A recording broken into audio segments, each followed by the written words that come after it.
Нұртас Оңдасынов 1938-1951 жылдары Қазақстан үкіметін 13 жыл басқарған. Бүгінгі тілмен айтсақ, 34 жасында премьер-министр болған адам. Нұртас Дәндібайұлы билікте болған кезең соғыс пен жоқшылық жайлаған қиын қыстау жылдарға тұспа-тұс келді. Ол үкімет басшысы ретінде 8 жылдық мектепті міндеттеп, мұғалімдер институтын ашып, техникум мен училищелерді көбейтіп жатқанда, фашистік Германия тұтқиылдан шабуылдады. Соғыс кезінде Оңдасыновтың басшылығымен Гурьевте тұңғыш мұнай өңдеу зауыты салынды, және Гурьев Қандағаш, Басқұншақ Мақат, Жамбыл Шолақтау, Ақмола Қартал және соғыстан кейін Мойынты Шу жаңа темір жолдары төселді.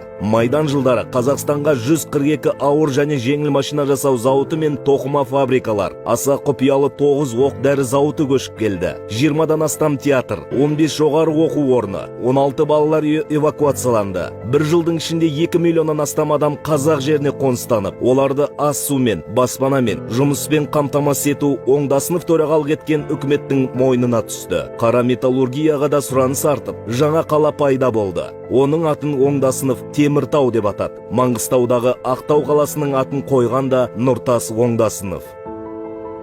Нұртас Оңдасынов 1904 жылы Түркістан қаласының түбіндегі Амангелді колхозында дүниеге келген. Ата-анасынан жастай айырылып, сол кезде Алаш зиялысы Сәдуақас Оспанов басшылық еткен Ташкент мектеп-интернатында тәрбиеленеді. Орыс тілінен Ғани Мұратбаев, араб тілінен Мәшһүр Жүсіптің ұлы Әмин Жүсіповтен дәріс алады. 1922 жылы Ташкент орман шаруашылығы техникумында оқып жүргенде Мұхтар Әуезовтің лекцияларын тыңдайды. Ғани Мұратбаевтың қасында жүріп, 1927 жылы еңбек жолын Қызылорда су шаруашылығында статист болып бастайды.